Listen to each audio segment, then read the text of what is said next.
दोस्तों, आज मैं आपको ऐसी सत्य घटना बताने जा रहा हूं जो आपके रोंगटे खड़े कर देगी। कमल किशोर सोने और हीरे के जवाहरात बनाने और बेचने का काम करता था। उसकी दुकान से बने हुए गहने दूर दूर तक मशहूर थे। लोग दूसरे शहर से भी कमल किशोर की दुकान से गहने लेने और बनवाने आते थे। चाहे हाथों के कंगन हो, चाहे गले का हार हो, चाहे कानों के कुंडल हो, उसमें हीरे और सोने की बहुत सुंदर मीनाकारी होती कि सब देखने वाले देखते ही रह जाते। इतना बड़ा कारोबार होने के बावजूद भी कमल किशोर बहुत ही शांत और सरल स्वभाव वाला व्यक्ति था। उसको इस माया का इतना रंग नहीं चढ़ा हुआ था। एक दिन उसका कोई मित्र उसकी दुकान पर आया, जो कि अपने पत्नी सहित वृंदावन धाम से होकर वापस आ रहा था। तो उस मित्र ने सोचा कि चलो थोड़ा सा प्रसाद अपने मित्र कमल किशोर को भी देता चलूं। उसकी दुकान पर जब वह पहुंचा, तब कमल किशोर का एक कारीगर एक सोने और हीरे जड़ित बहुत सुंदर हार बनाकर कमल किशोर को देने के लिए आया था। कमल किशोर उस हार को देख ही रहा था कि उसका मित्र उसकी दुकान पर पहुंचा। कमल किशोर का मित्र अपने साथ वृंदावन से एक बहुत सुंदर लड्डू गोपाल, जिसका स्वरूप अत्यंत मनमोहक था, साथ लेकर आया था।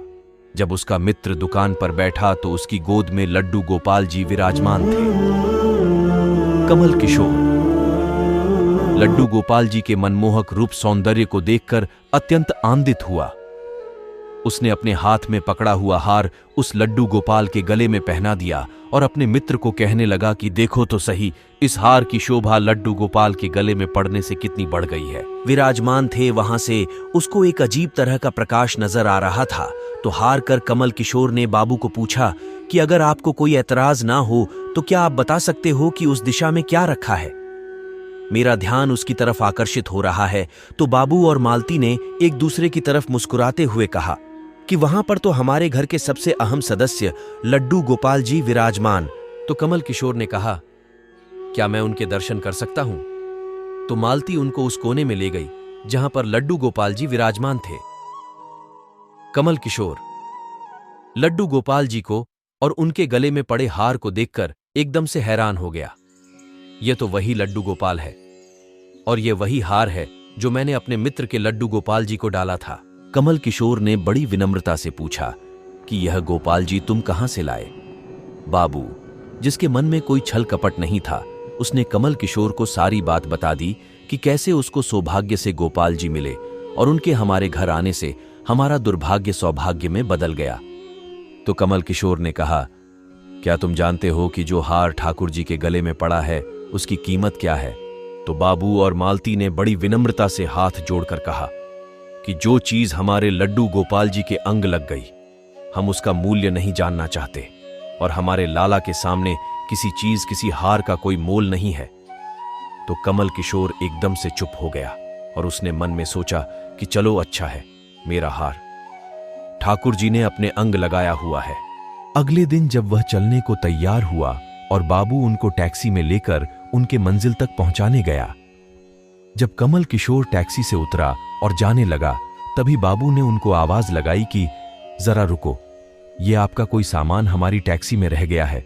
लेकिन कमल किशोर ने कहा, मैंने तो वहां कुछ नहीं रखा। लेकिन बाबू ने कहा कि यह बैग तो आपका ही है। जब कमल किशोर ने उसको खोलकर देखा तो उसमें बहुत सारे पैसे थे। कमल किशोर एकदम से हक्का बक्का रह गया कि यह तो इतने पैसे हैं जितनी कि उस हार की कीमत है।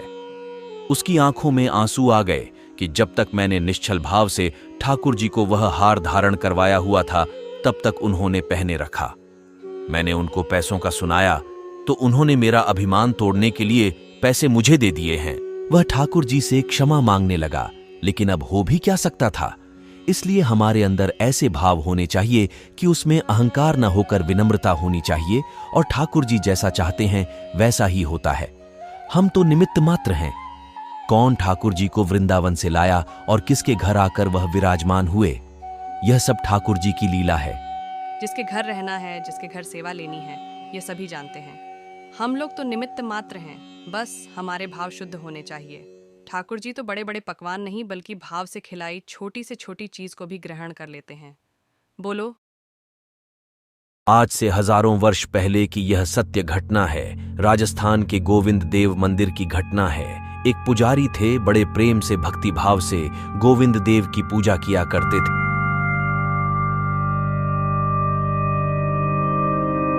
सुबह से लेकर रात के सोने तक भगवान को प्रातः ही स्नान कराना, वस्त्र पहनना, सजना, श्रृंगार करना, फिर भोग तैयार करवाकर सुबह का भोजन, फिर दोपहर जा भोजन, फिर भगवान को दोपहर में विश्राम करवाना। सब कार्य बड़े ही प्रेम और भक्ति के साथ पुजारी जी करते थे। वे उनसे बहुत अधिक जुड़ गए थे। फिर रात का भोजन के बाद उन्हें विश्राम करवाने से पहले वो एक हलवाई से, जो कि मंदिर के बाहर ही उसकी दुकान थी, उसी से सभी भक्तगण प्रसाद खरीदकर भगवान को चढ़ाते थे। तो पुजारी हर रात को मंदिर के कपाट बंद करने से पहले 4 लड्डू उस हलवाई से खरीदकर मंदिर में रख जाते थे। इसका कार्य के पीछे उनकी ये भावना थी कि कहीं रात को गोविंद देव जी को कहीं भूख ना लगे तो वो लड्डू खाकर भूख शांत कर लेंगे। बस इसी प्रकार गोविंद देव की पूजा में समय बीत रहा था।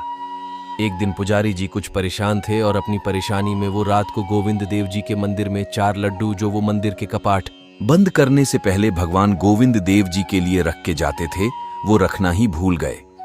अब हुआ ये कि जब रात को भगवान गोविंद देव जी को भूख लगी, तब उन्होंने 6-7 वर्ष के बालक का लुभावना भेष बनाया। सांवला रंग, कजरारे, मोटे नयन, मुख पर तेज और भोलेपन की मिलीजुली आभा, घुंघराले काले काले बाल जो कंधों तक आए हुए थे, हाथों में, गले में, कमर में आभूषणों से सुशोभित बालक बन गए और पहुंच गए ठुमक ठुमक कर उस हलवाई की दुकान पर, जहां से रोज पुजारी जी लड्डू खरीदकर मंदिर में रखते। ठीक पास जाकर बोले, आधी रात को बाबा मुझे लड्डू दे दो। वो हलवाई बोला, अरे बेटा लाला, तू इतनी रात को कैसे आयो? कान्हा से आयो है। गोविंद देव जी जो बालक बने हुए थे बोले, बाबा मोय बाड़ी जोर की भूख लगी थी, बाबा मोकू लड्डू दे दो। हलवाई कहने लगा कि भैया पैसा कहाँ है, मैं बिना पैसा के कैसे तोकू लड्डू दे दूं?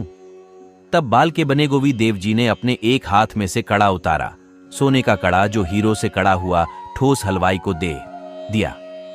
कड़ा देखकर हलवाई के मन में लालच आ गया और 4 लड्डू जो एक लिफाफे में रखे थे पुजारी जी को ले जाने के लिए लाडू दे दिए और कड़ा अपने पास रख लिया। भगवान वापस चले गए मंदिर में। अब सुबह में जब पुजारी जी स्नान करने लगे भगवान को, तब उन्होंने देखा कि भगवान का कड़ा नहीं है।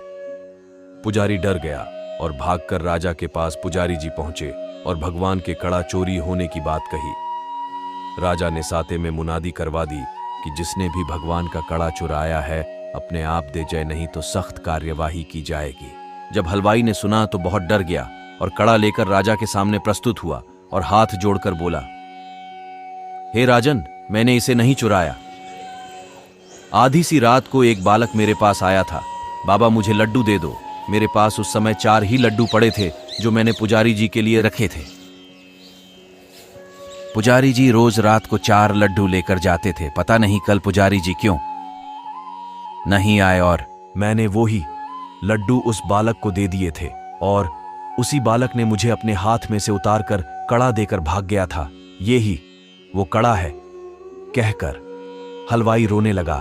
अब पुजारी जी को बुलवाया गया। उनसे पूछा गया कि तुम रोज रात को इस हलवाई से लड्डू लेकर जाते थे? पुजारी जी ने है में सिर हिलाया तो रोकर उनका बुरा हाल था। रोते रोते यही कह रहे थे कि सब मेरी ही गलती है, मेरे कारण गोविंद देव जी को रात को लड्डू लेने के लिए अकेले आना पड़ा। हे में कैसे भूल गया और अपना सिर पीटने लगे। बड़ी मुश्किल से पुजारी जी को चुप करवाया गया और हलवाई को भी माफ कर दिया गया। अब हलवाई भगवान का भक्त बन गया था। उसके पिछले पुण्यों से भगवान का दर्शन मिला था। पुजारी जी को वापस मंदिर में भेज दिया और जीवन पर्यंत पुजारी जी फिर कभी नहीं भूले लड्डू रखना। जय श्री कृष्ण।